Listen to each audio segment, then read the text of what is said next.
Bonjour tout le monde, j'espère que vous allez bien. Dans cette vidéo, je vais décrire le service panier et en profiter aussi pour montrer un petit peu comment la gateway a été implémentée. Je tiens à noter que le service panier n'est pas mon service, il a été développé par Camellia. Normalement, c'est elle qui fait la présentation, mais malheureusement, elle a eu un problème avec son PC de dernière minute. De ce fait, je ferai de mon mieux pour bien le décrire. J'espère être à la hauteur. Je commence déjà par montrer la base de données du panier, juste pour montrer qu'elle est vide. On commence maintenant par décrire notre microservice. Alors, la configuration est pratiquement la même que dans mon service commande. On décrit un hôte de resource serveur pour implémenter le Keycloak. On rajoute le lien ici, le consul, le RabbitMQ, bref, toute la panoplie. RabbitMQ ici on définit la queue au panier catalogue parce que là le service panier va écrire sur une queue qui sera écoutée par le catalogue. Maintenant, je vous montre le modèle. Le modèle, on a notre panier qui contient un identifiant, l'identifiant de l'utilisateur qui sera récupéré automatiquement depuis Keycloak en utilisant le principal et qui contiendra bien évidemment une liste d'items. Les items ont la même structure que ceux définis dans le service catalogue. Bien évidemment, elle a fait des DTO pour séparer entre les deux couches. La Data Access Layer, je dois pouvoir le retrouver. C'est ici, Mongo Repository, je crois, carte repository. Alors, c'est un Mongo Repository qui nous permet de faire nos méthodes standards. On a défini deux méthodes supplémentaires, find card by user ID et delete card by user ID. Là, je vous montre aussi le RabbitMQ Sender qui va envoyer une liste d'identifiants au service catalogue. Ici on peut apercevoir l'object mapper.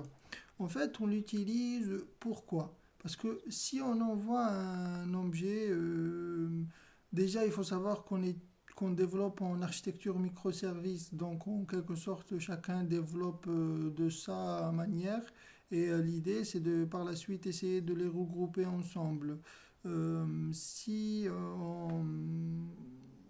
on envoie l'objet directement. Une fois RabbitMQ il le reçoit, il le désérialise. Le listener il va comparer la hiérarchie de la classe. Du coup, même si on a la même classe dans celui qui a envoyé et celui qui écoute, par exemple le panier et le catalogue, il dira qu'ils n'appartiennent pas au même package. Et ce qu'on a fait, c'est qu'on s'est dit on va envoyer un JSON et on a utilisé Jackson pour sérialiser et désérialiser. Voilà, voilà. Là, je peux vous montrer aussi la façade.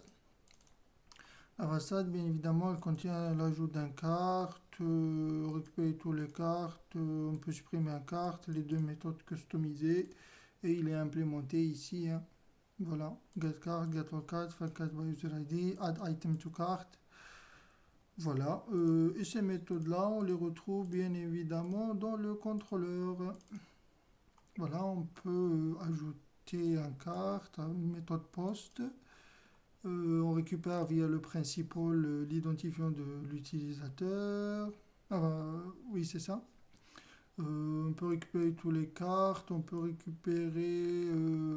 ajouter un item aux cartes, pardon. Qu'est-ce qu'on peut faire aussi? On peut le supprimer. Et l'invalidation, c'est ce que je vous ai montré dans ma vidéo. Ça permet de lancer la pipeline. Là, ça va utiliser le RabbitMQ pour écrire la liste d'identifiants qui va être lue par le catalogue qui lui-même fera la vérification, écrira sur une autre queue qui sera lise par le service de commande qui créera la commande. peut maintenant passer au test. Je vous ai montré que la base de données était vide. On fait un post avec un admin, hein. On pourrait le faire avec un user, mais bon, c'est juste pour pas s'embêter. On récupère notre token, on l'utilise dans nos commandes, on crée un panier. Voilà, on peut déjà récupérer tous les paniers. Voilà, c'est quand même cool. On peut le vérifier ici, hein.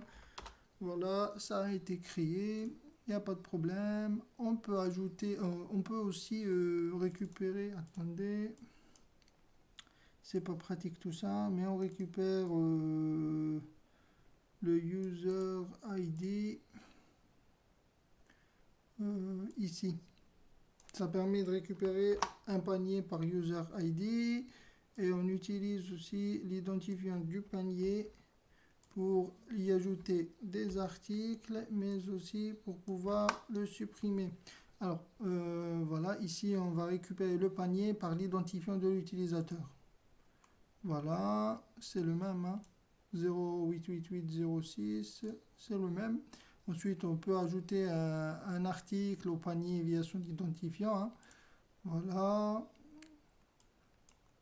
Et on peut le supprimer, bien évidemment. On le supprime. Voilà.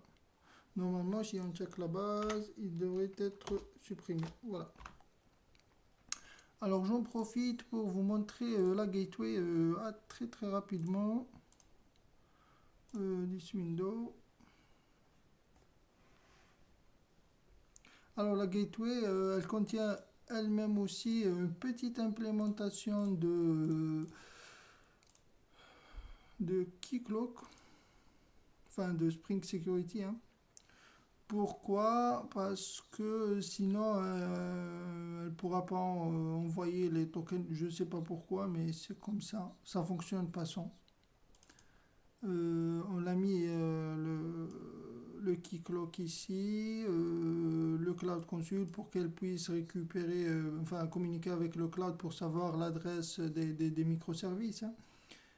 Ici, je vous ai montré qu'on avait mis que, voilà, que pour chaque requête, il fallait être authentifié et on a deux ressources serveurs, Jot, et on a défini que c'était ici, le lien il était ici, que c'était un Keycloak. Et le fonctionnement de la gateway, il est simplement défini ici. Du coup, pour chaque service, common service, service catalogue, service panier, on a l'URI ici, l'URI ici, l'URI ici, qui seront récupérés depuis le consul. Et rewrite path ici, je l'ai utilisé pour que le token soit retransmis parce que sans aussi ça ne fonctionne pas. Il n'arrive pas à gérer le truc. Du coup, voilà, je vous remercie pour votre attention et j'espère que j'étais à peu près clair. Voilà, merci.